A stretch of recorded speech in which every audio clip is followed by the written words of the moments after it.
আসসালামু আলাইকুম। আজকে তোমাদের সাথে যে বিষয়টি আলোচনা করব 2025 সালের অনার্স ভর্তি পরীক্ষার আপডেট নিয়ে। তোমরা অনেকে প্রশ্ন করে থাকো যে প্রশ্ন কোন কোন বই থেকে করা হবে, কোন সিলেবাস অনুসারে ভর্তি পরীক্ষাটা নেওয়া হবে। তো জাতীয় বিশ্ববিদ্যালয়ের অধীনে তোমাদের যে ভর্তি পরীক্ষাটি হবে, তো এই বিষয়টি তো সবাই জানো। জাতীয় বিশ্ববিদ্যালয়ের যিনি প্রধান উপাচার্য রয়েছেন, তিনি ভর্তি পরীক্ষা নেওয়ার পক্ষে একটা প্রেস বিজ্ঞপ্তিতে বলেছিলেন 2024-25 শিক্ষাবর্ষ থেকে চালু হবে ভর্তি পরীক্ষা।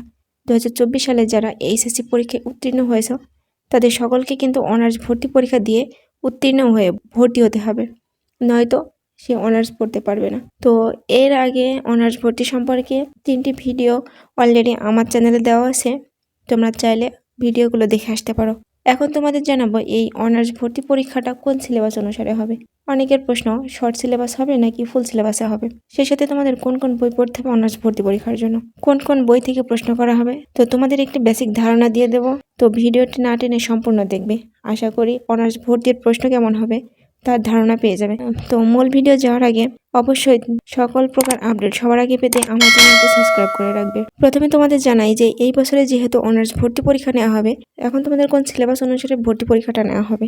তোমাদের ভর্তি পরীক্ষায় প্রশ্ন করা হবে যে সিলেবাসটা মূলত 2024 সালের এইচএসসির পুনর্বিন্যাসকৃত পাঠ্যসূচি অনুযায়ী, মানে 2023 সালের এইচএসসি পরীক্ষার পাঠ্যসূচি অনুরূপ এই সিলেবাস অনুসারে তোমাদের অনার্স ভর্তি পরীক্ষার প্রশ্ন করা হবে।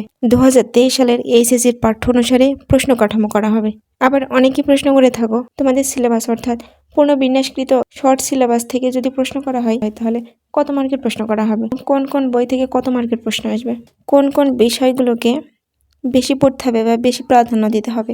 এখন বলবো তোমাদের যে পরীক্ষার নাম্বারটা সেটা কত মার্কের হবে। তোমাদের কিন্তু এমসিকিউ পদ্ধতিতে ভর্তি পরীক্ষাটা নেওয়া হবে। তোমাদের ভর্তি পরীক্ষাটা হবে 100 নম্বরের।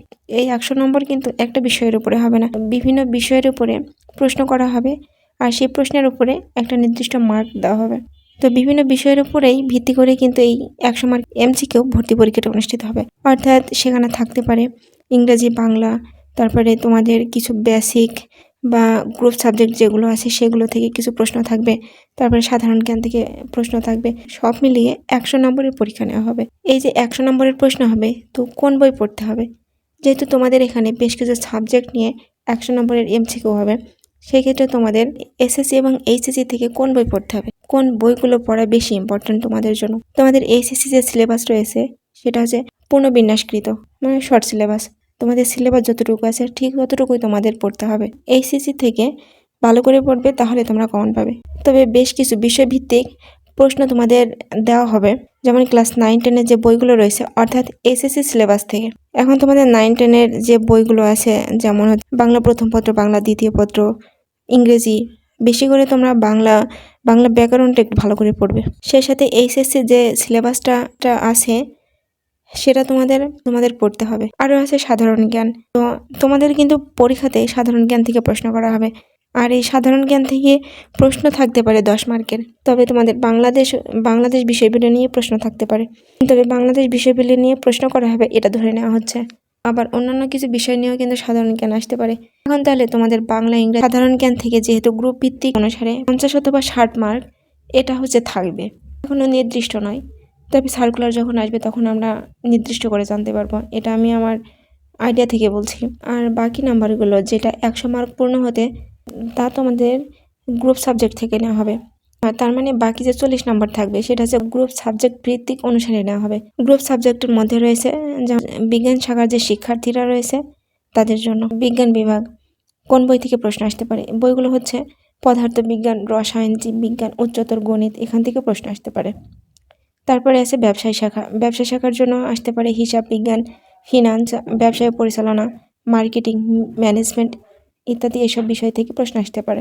এবার আছে মানবিক শাখার জন্য প্রশ্ন আসতে পারে ভূগোল, অর্থনীতি, সমাজকর্ম, পৌরনীতি ও সুশাসন ইত্যাদি। এখান থেকে কিন্তু 40 মার্কের প্রশ্ন আসতে পারে। তবে এটা অবশ্যই এইচএসসি শর্ট সিলেবাস অনুসারে প্রশ্ন হবে, কারণ কিন্তু শর্ট সিলেবাসই কিন্তু ভর্তি পরীক্ষাটা নেওয়া হবে। তবে তোমাদের এসএসসি এবং এইচএসসি যে বেশি করে পড়বে সেটা হচ্ছে বাংলা প্রথম পত্র, দ্বিতীয় পত্র, ইংরেজি প্রথম পত্র, দ্বিতীয় পত্র, আর বেসিক কিছু সাধারণ জ্ঞান তোমরা পড়বে, সেটা হচ্ছে বাংলাদেশ বিষয়গুলি নিয়ে একটু বেশি পড়বে। আরও কিছু সাধারণ জ্ঞান তোমরা জেনে রাখবে বা তোমরা পড়ার চেষ্টা করবে। তো এই ছিল অনার্স ভর্তি পরীক্ষার সর্বশেষ আপডেট।